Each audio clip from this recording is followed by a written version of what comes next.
Go. Anyway, so I think we were talking about, it was 1980, and I saw this leather, spikes, and all this other crap.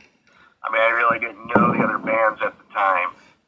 But this Motley Crue guy, I said they look like a bunch of chicks.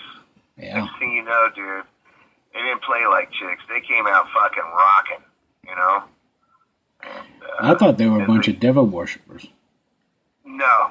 Remember they came out with that pentagon? Well, all the reason what that was for is to get people to think they were devil worshippers. You see my ink. The movie. I'm showing my ink right now on here, so. Yeah. So, yeah. Oh, yeah, if you watch the movie, it's not it's shout at the devil, That's not right. Shout with the devil. Well, they made that point real good, didn't they? Yes, they did. Yeah, they did. But still, that's a rock, and I mean, just the freaking tracks in that song are just off the hook. And there's a song they didn't even put in there that's one of my favorite, 10 Seconds to Love. That's a great 10 song, Seconds man. to Love.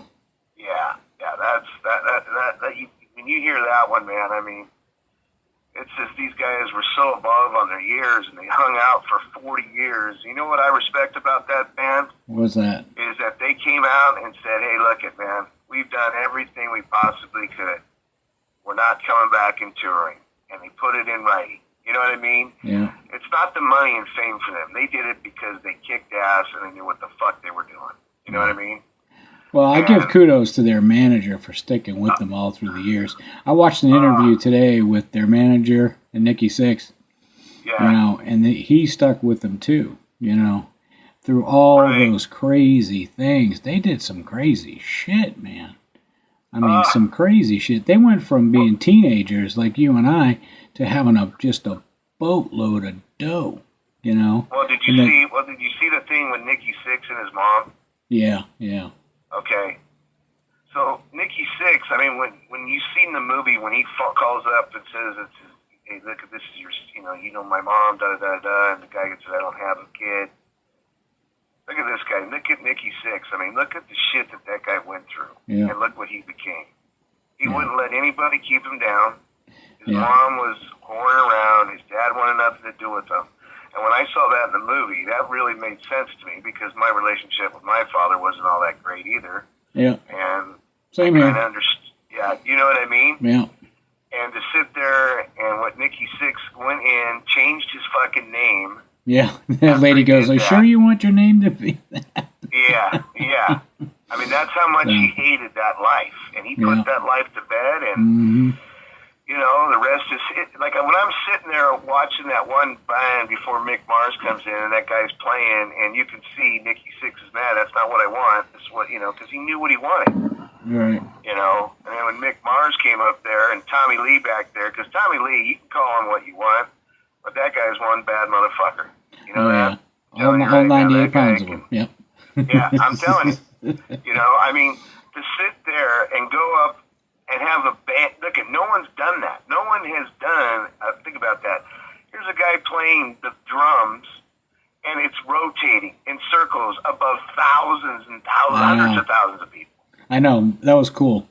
When we went to that show, he's all up there against there spinning around. But that was cool how he got seat belted in there. You know. Yeah. Nobody's done that one. No, dude. That's what I'm talking about. And like they said, hey, look, guys, we love you. But you know what, man? We've been doing this for 40 years. You know what? We're done. Thank you. And it's sad, but you know what? Like they said, they want to come out on top, and that's what they did, man. Yeah. I don't know if you'll ever see it's kind of, what they kind of remind me of a little bit is that, and this maybe a lot of people won't see that, but like those kids from Led Zeppelin that came out here 18, 19 years old, and if you ever listen to some of the tracks in the 70s and listen to that music, those kids were 18, 19 years old coming all the way from England and playing that rock-ass music. You know what I mean? Yeah. Now here comes a group, Motley Crue, that punk was around, new wave was around. It wasn't the fashion thing to come out in high heels and rock and roll, light yourself on fire.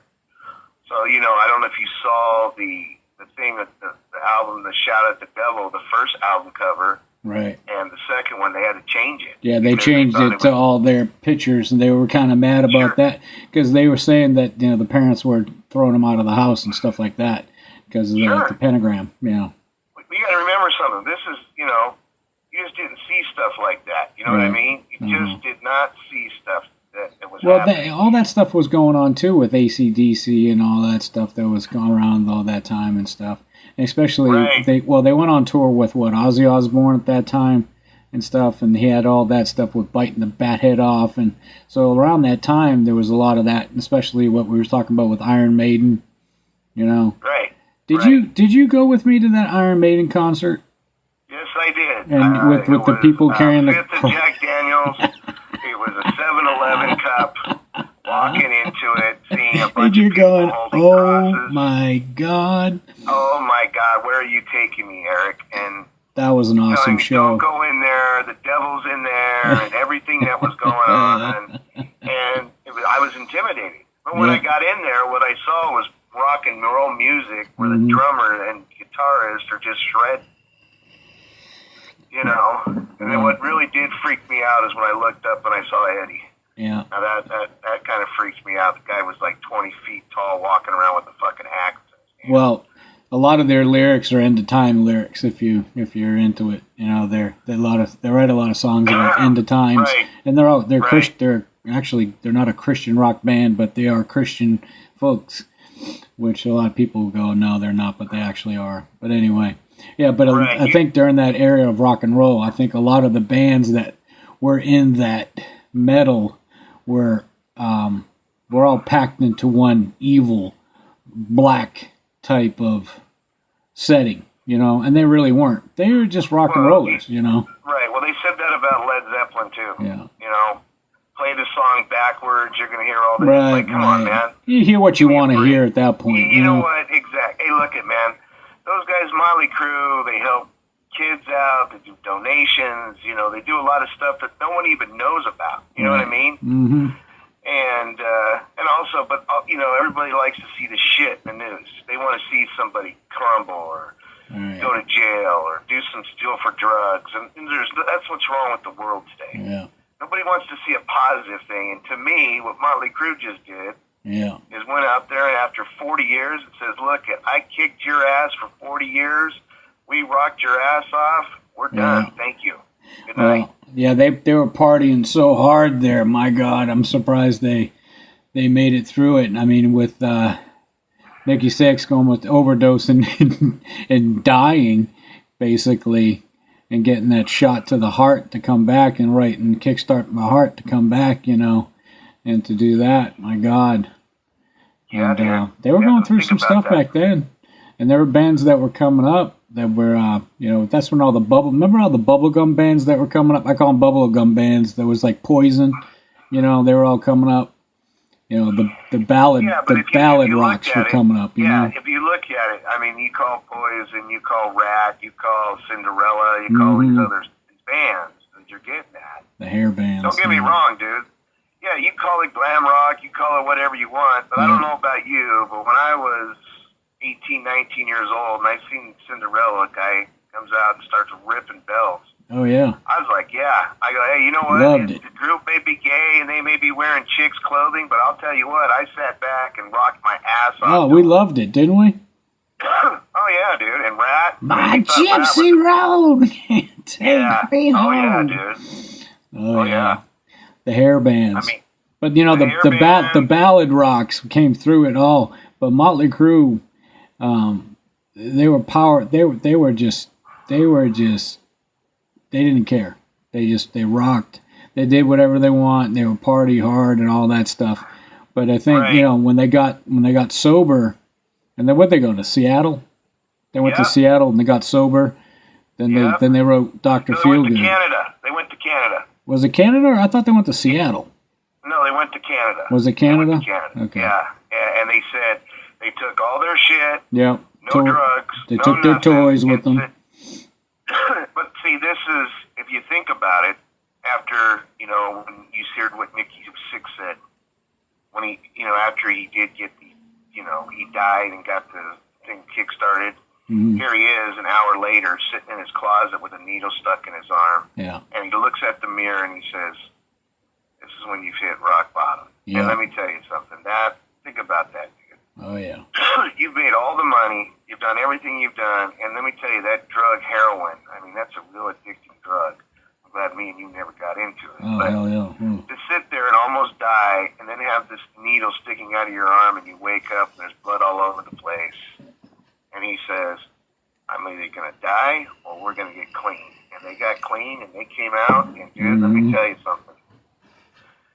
The music that they play, guy, it's going to be good for years when our kids are listening to it and their kids are listening to it. Yep. You know? Yeah. I think they're, like I was getting back to saying, I think they're like the Led Zeppelin of the 80s. Well, definitely. I think that album saved that album saved them. That album just solidified them and brought them back, and they went on tour and made their retirement money. You know what I mean? Oh, dude. They made their retirement money. Yeah. So. Well, like you saw that chick when Vince Neil came over with that hot chick who was at the party. Yeah. And they start playing, and Mick Mars, and they start jamming, and the chick goes, holy fuck. She knew right then and there that these guys are not going to be in these small bands. And then she buys him those leather pants, and he's in there banging that other chick. I was like, that a boy. There you go, man. That's my boy. She took the pants back. Oh, those are my favorite pants. Yeah, walks out fucking naked and shit. I mean, that's the kind of, they just didn't give a fuck, dude. That's rock and roll. But it showed, what I mean? And that's, what I liked about the picture, it showed them from glam to all the way down to the pits and then back to normal. And now I watched another thing today with Nikki Sixx on it where he's into a lot of things. You know, he's making a play. Yeah. He's making a play. He's 6 a.m. He's got a group called 6 a.m. 6 a.m. Yeah, he's doing that. He's doing a lot of different things now. Yeah. So, yeah. So anyway, exactly. Tina and I, we got to see in Raleigh in a small venue. We got to see Vince Neil. He played the whole Dr. Feelgood album here. Oh, he did? And there was probably maybe 2,000 people. Wow. Yeah, and he played with the band. I forget who the band was. The instruments that he played with, I forget. Well, anyway, but we got to see those guys. But yeah, here's another thing that I think with listening to Motley Crue and Van Halen is a perfect example of what I'm talking about. Here's these guys that their egos got in the way of them playing music. Motley Crue said, "Hey, you know what? Yeah. Let's make this money. Let's go rock everybody's ass off. Yeah, sometimes we ain't like each other, but guess what? We're going to go down in history." And I think that's going to hurt Van Halen. Because I love Van Halen. Don't get me wrong. We're going to go into segment 2 right now, so hold on, okay?